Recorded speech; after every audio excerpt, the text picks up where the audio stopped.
Hello everyone, welcome to our OBG class. So today's topic is sign and symptoms of pregnancy. ठीक है कि pregnancy के time पे हमें क्या क्या साइंस देखने को मिलते हैं और क्या क्या सिम्टम्स देखने को मिलते हैं। तो आपको पता है कि प्रेगनेंसी यानी कि जो जेस्टेशनल एज होती है वो अप्रोक्सीमेटली 9 मंथ्स होती है, या अगर हम वीक्स में कैलकुलेट करें तो 40 वीक्स होती है। तो ड्यूरिंग 3 ट्राइमेस्टर हमें पता है कि 3 ट्राइमेस्टर होते हैं, फर्स्ट ट्राइमेस्टर, सेकेंड ट्राइमेस्टर और थर्ड ट्राइमेस्टर। तो इस फेसेस के दौरान हमें कौन कौन से साइन और सिम्टम्स देखने को मिलते हैं फीमेल के अंदर। तो सबसे पहले आपको साइन और सिम्टम्स के बीच में डिफरेंस पता होना चाहिए कि ये दोनों वर्ड एक दूसरे से कैसे डिफर करते हैं। तो अगर मैं बात करूं सिम्टम्स की, तो सिम्टम्स वो चीजें होती है जो कि एक पेशेंट हमें बताता है कि आज मेरे साथ ये हुआ, आज मेरे को मॉर्निंग सिकनेस फील हुई, आज मेरे साथ नौजिया हुआ, मेरे को ये सब चीजें हुई। यानी कि जो सिम्टम है वो एक तरीके का सब्जेक्टिव डाटा होता है, यानी कि जो पेशेंट ने मेरे को आके बताया। नेक्स्ट अगर हम बात करें साइंस की, तो साइंस क्या है? ऑब्जेक्टिवल डाटा, यानी कि जो मैं ऑब्जर्व कर रही हूँ। जैसे कि मान लो हॉस्पिटल में गए, आप डॉक्टर के पास गए, डॉक्टर ने क्या क्या चीजें ऑब्जर्व करी है वो है हमारे साइन, और सिम्टम्स क्या है जो हम उनके पास लेकर आ रहे हैं। तो हम पढ़ते हैं कि क्या क्या सिम्टम्स हमें फर्स्ट ट्राइमेस्टर में देखने को मिलते हैं। ठीक है, तो सबसे फर्स्ट और मोस्ट इंपॉर्टेंट हमारा सिम्टम होता है एमनोरिया। एमनोरिया यानी कि एब्सेंस ऑफ मेंस्ट्रुअल साइकिल, यानी कि अगर किसी फीमेल को मेंस्ट्रुअल साइकिल नहीं हो रही है तो वो चेक करेगी कि उसको कहीं प्रेगनेंसी तो नहीं। अगर प्रेगनेंसी है तो इट मीन सबसे पहला सिम्टम हमें देखने को मिल रहा है एब्सेंस ऑफ मेंस्ट्रुअल साइकिल, जिसको हम बोलते हैं एमनोरिया। नेक्स्ट अगर हम बात करें सिम्टम की, तो फैटीग। फैटीग क्या होता है कि उस फीमेल को बहुत ज्यादा थकान होगी, ठीक है, बहुत ज्यादा टायर्ड फील होगी, वीकनेस वगैरह फील होगी। नेक्स्ट हम बात करते हैं morning sickness. Morning sickness basically क्या होता है, यानी कि जैसे फीमेल अगर सुबह उठेगी तो उसको बहुत ज्यादा नॉजिया और वॉमिटिंग जैसा फील। मतलब नॉजिया और वॉमिटिंग में क्या डिफरेंस होता है? नॉजिया हमारा होता है कि हमें वॉमिटिंग जैसा फीलिंग आ रही है, ठीक है, और वॉमिटिंग क्या है? जो हम वॉमिटिंग इंड्यूस कर रहे हैं। तो नॉजिया और वॉमिटिंग हमें फर्स्ट ट्राइमेस्टर में देखने को मिलती है। बहुत रेयर केस होता है कि सेकेंड और थर्ड ट्राइमेस्टर में हमें मॉर्निंग सिकनेस देखने को मिले, लेकिन फर्स्ट ट्राइमेस्टर में मॉर्निंग सिकनेस हमें देखने को मिलती है। नेक्स्ट हम बात करते हैं फ्रीक्वेंसी ऑफ मिक्चुरेशन। तो आपको पता होना चाहिए मिक्चुरेशन क्या होता है। मिक्चुरेशन होता है एक्ट ऑफ पासिंग यूरिन, यानी कि हम यूरिन जो पास करते हैं as compare to daily basis. अगर कोई प्रेग्नेंट फीमेल है तो वो ज्यादा यूरिन पास करेगी। अब इसका मेन रीजन क्या है? हमें पता है, जैसे मान लो ये वेजाइना है, तो वेजाइना के जो यूट्रस होता है वो एंटी वर्जन और एंटी फ्लेक्शन होता है, यानी कि ऐसे बेंट होता है। तो हमें पता है यूट्रस के आगे कौन सा ऑर्गन होता है? Urinary bladder. और यूरिनरी ब्लैडर का क्या काम होता है? यूरिन को स्टोर करके रखना। अब ये यूट्रस ऐसे बेंट है, फॉरवर्ड की साइड बेंट है, तो ये सीधा किस पे प्रेशर लगाएगी? ब्लैडर पे।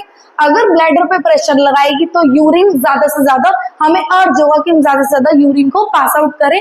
Urge for voiding. वॉइडिंग का क्या मतलब होता है? यूरिन का पैसेज करना, और इसी को हम बोलते हैं मिक्चुरेशन। इसलिए प्रेगनेंसी के टाइम पर मिक्चुरेशन यानी कि यूरिन की पैसेज की कैपेसिटी नॉर्मल पर्सन के मामले में ज्यादा हो जाती है। नेक्स्ट फिफ्थ सिम्टम हम बात करते हैं ब्रेस्ट डिस्कम्फर्ट। ब्रेस्ट डिस्कम्फर्ट मतलब उसके जो ब्रेस्ट टिश्यू होंगे वो बहुत ज्यादा एनलार्ज होने लग जाएंगे, उनका साइज बढ़ जाएगा, उनका सेल का नंबर बढ़ जाएगा, जिसकी वजह से जो एरियोला और जो निप्पल है वो बहुत ज्यादा पिगमेंटेड, डार्कन और थोड़े से प्रोट्यूड दिखेंगे। ऐसा क्यों?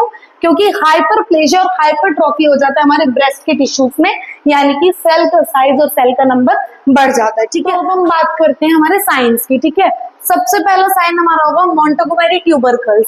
हमें पता है जैसे कि प्रेगनेंसी होती है तो ब्रेस्ट के आसपास जो एरियोला रीजन है और जो निप्पल रीजन है उसमें बहुत ज्यादा पिगमेंटेशन स्टार्ट हो जाती है, जैसे कि डार्कनिंग वगैरह हो जाती है।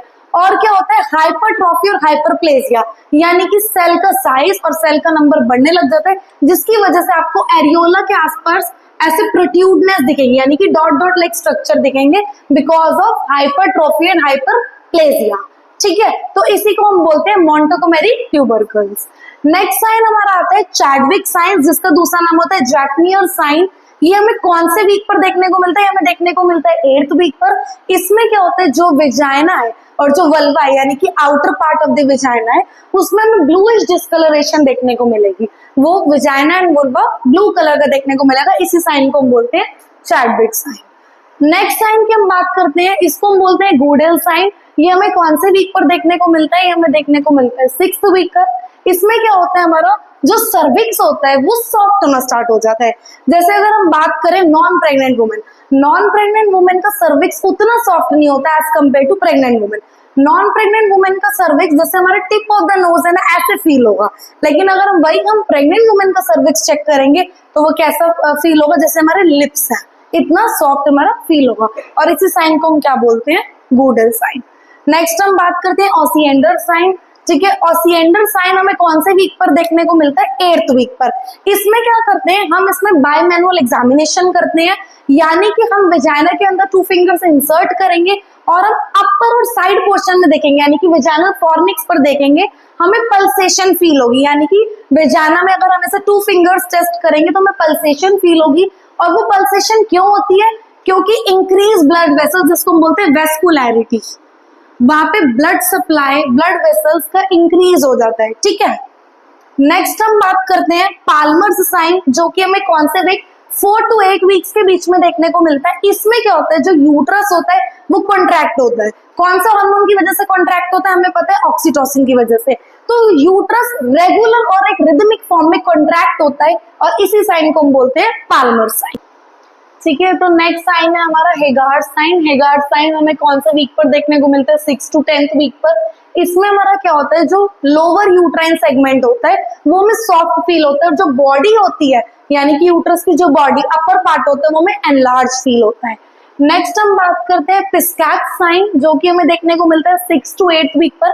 इसमें क्या होता है, जैसे आपको पता है कि जब स्पर्म और ओवम फ्यूज होते हैं तो जब जायगोट बनता है उससे पहले ब्लास्टोसिस्ट बनता है। तो ब्लास्टोसिस्ट जब इम्प्लांट होने जाता है यूट्रस की वॉल पर तो सबसे पहले वो अपर साइड पे इम्प्लांट होता है, अपर साइड पे इम्प्लांट होता है। इसकी वजह से हमारा जो यूट्रस होता है वो एसिमेट्रिकली एनलार्ज होता है, यानी कि पहले थोड़ा ऊपर से बढ़ेगा देन फिर नीचे से बढ़ना स्टार्ट होगा। इसलिए इस साइन में हमें क्या देखने को मिलता है, asymmetrical enlargement of the uterus, because blastocyst सबसे पहले ऊपर आके इम्प्लांट होता है।